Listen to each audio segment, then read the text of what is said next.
नमस्कार दोस्तों। जय श्री कृष्ण। आज मैं आपके सामने उपस्थित हुआ हूँ गीता के कुछ ऐसे गूढ़ रहस्यों को रिवील करने के लिए कि जिनको आप सुनकर एक अपनी अच्छी अंडरस्टैंडिंग बना सकते हैं और समझ सकते हैं कि इन प्रतीकों का अर्थ क्या था।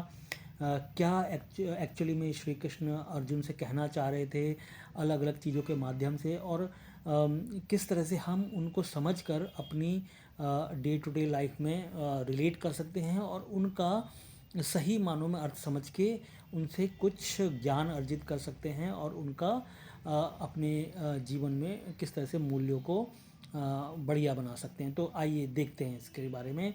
तो सबसे पहले जो हम जानते हैं गीता क्या है, कि अर्जुन और श्री कृष्ण के बीच में जो संवाद हुआ है उसके बारे में ये गीता का वर्णन किया गया है। तो अब इसमें हम देखते हैं कि देखिए जो अलग अलग पात्र का जो इसमें चित्रण किया गया है, तो उसका क्या मतलब है। देखिए अर्जुन, तो अर्जुन जो हैं वो एक्चुअली में आत्मा या इंडिविजुअल सेल्फ का प्रतीक है यहाँ पे।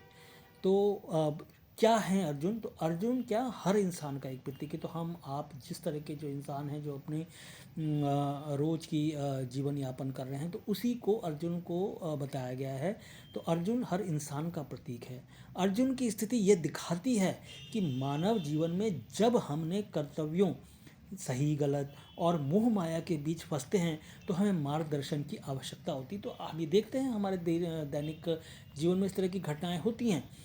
अर्जुन का संशय और दुख जीवन के संघर्ष और निर्णय में इंसान की स्थिति को दर्शाता है। तो कैसे जब आप दुविधा की स्थिति में होते हैं, संघर्ष की स्थिति में होते हैं, तो कैसे सही निर्णय उस समय लेना है, क्या डिसीजन हमें लेना होगा, कैसे तो वो हमें सही रास्ता दिखाएगा। तो उसके बारे में भी जो बातें बताई गई हैं वो अर्जुन को इंडिकेट करके बताई गई हैं। तो अर्जुन उसका भी एक प्रतीक है।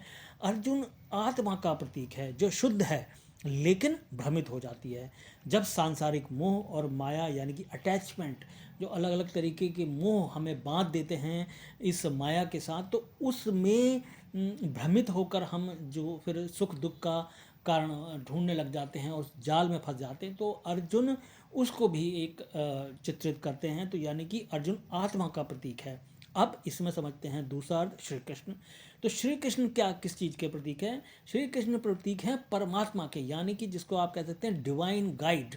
श्री कृष्ण सर्वज्ञ परमात्मा के प्रतीक हैं।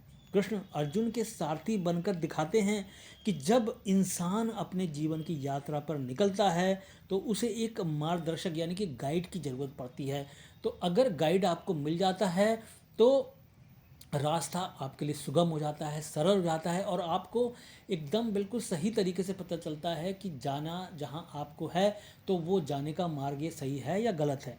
कृष्ण ये भी दिखाते हैं कि परमात्मा न केवल हमें राह दिखाते हैं बल्कि हमारे कर्मों का भार भी संभालते हैं, और यदि हम उन्हें सब कुछ समर्पण करते हैं तो वो उसमें हमारे सहायक भी होते हैं।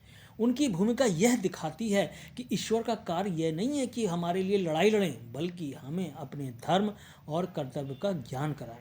अब देखिए तीसरा इसमें जो संकेत किया गया है वो किस चीज़ के लिए है, वो है सारथी का प्रतीक। तो यानी कि कृष्ण इसमें अर्जुन के सारथी बने हैं। तो उसका रियल मानों में क्या प्रतीक है, तो सारथी जो है वो विवेक यानी कि इंटेलेक्ट और विजडम का प्रतीक। तो यहाँ पे जो सारथी बताया गया है वो एक तरह से जो इंटेलेक्ट होता है हमारी ये बुद्धि या जो ज्ञान है उसको एक्चुअली ये डिनोट करता है। तो सारथी वो है जो रथ को सही दिशा में ले जाता है। रथ जीवन की यात्रा का प्रतीक है और सारथी ये दर्शाता है कि हमारे विचार और निर्णय यानी कि जो विजडम है हमें सही राह पर ले जा सकते हैं। अगर हम ज्ञान का मार्ग चुन के उस पर चलेंगे तो हमें सही रास्ता मिलेगा। जब अर्जुन यानी कि आत्मा अपने जीवन की दिशा नहीं समझ पाता, तब सारथी यानी कि कृष्ण विवेक और ज्ञान उसे मार्गदर्शन देते हैं। सारथी यह भी दर्शाता है कि अगर हम अपने विवेक को परमात्मा के ज्ञान से जोड़ते हैं तो हमें सही मार्ग पर चलने का रास्ता मिलेगा ही मिलेगा। अच्छा, उसके बाद एक और देखिए बहुत अच्छा सांकेतिक अर्थ इसमें किस चीज़ के किसको बताया गया है, वो है कपिध्वज। यानी कि जो अर्जुन का जो रथ है उसके ऊपर जो ध्वज लगा है उसको कपिध्वज बोला गया है। तो वो किसको प्रतीक करता है, वो करता है आत्मशक्ति और भक्ति का प्रतीक है, symbol of strength and devotion. Arjun के रथ पर लगे कपि ध्वज यानी कि हनुमान जी का ध्वज का अर्थ है कि जीवन की हर लड़ाई में हमें अपनी आत्मशक्ति और भक्ति का सहारा लेना चाहिए।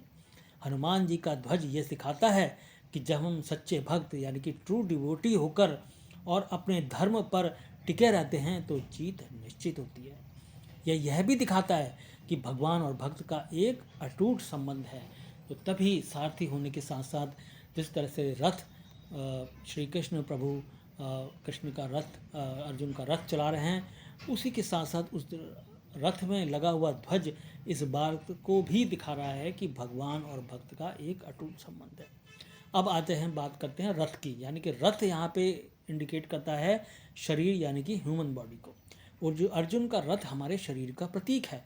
रथ में 5 घोड़े होते हैं। 5 ही घोड़ों का होना क्या देखिए किस तरह से इसको चित्रित किया गया है, कितना सुंदर तरीके से इसको व्याख्यान इसका किया गया है कि जो रथ में 5 घोड़े होते हैं वो हमारी 5 इंद्रिया यानी कि सेंस ऑर्गन्स का प्रतीक है। घोड़े हमेशा विभिन्न दिशाओं में भागना चाहते हैं, जैसे हमारी इंद्रियां संसार के सुख दुख में खींची जाती हैं। सारथी यानी कि कृष्ण घोड़ों को काबू में रखते हैं। ये सिखाता है कि विवेक और आत्मनिर्णय यानी कि सेल्फ कंट्रोल और विजडम से हमें अपनी इंद्रियों को सही रास्ते में ले जा सकते हैं। युद्ध क्षेत्र इसमें क्या है, जीवन का संघर्ष, बैटल ऑफ लाइफ है। कुरुक्षेत्र का युद्ध जीवन के संघर्षों और चुनौतियों का प्रतीक है। हर व्यक्ति को अपने भीतर के धर्म और अधर्म के बीच संघर्ष करना ही पड़ता है। अर्जुन की दुविधा यह दिखाती है कि सही निर्णय लेना कभी कभी कितना कठिन हो जाता है, लेकिन मार्गदर्शन से सब कुछ संभव है।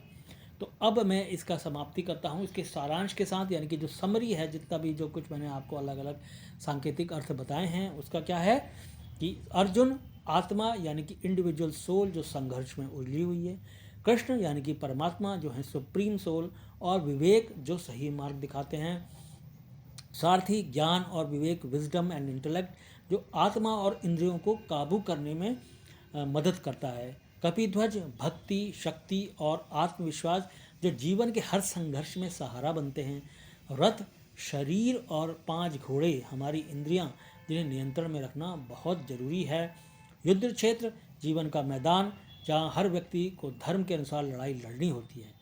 इस प्रतीकात्मकता का मतलब यह है कि जब हम अपने जीवन में सही दिशा खो देते हैं तो परमात्मा जिसे कृष्ण से मार्गदर्शन लेकर अपने धर्म और कर्तव्यों का पालन करते हुए विजयी प्राप्त किया जा सकता है। तो इस शब्दावली के साथ मैं अपना इस वीडियो की समाप्ति में आ चुका हूँ।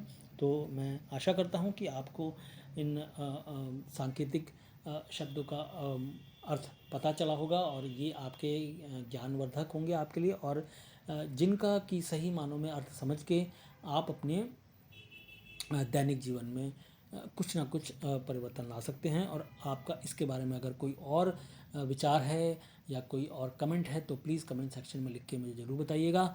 हम इस पर आगे फिर और वार्तालाप करेंगे। जय कृष्ण, धन्यवाद।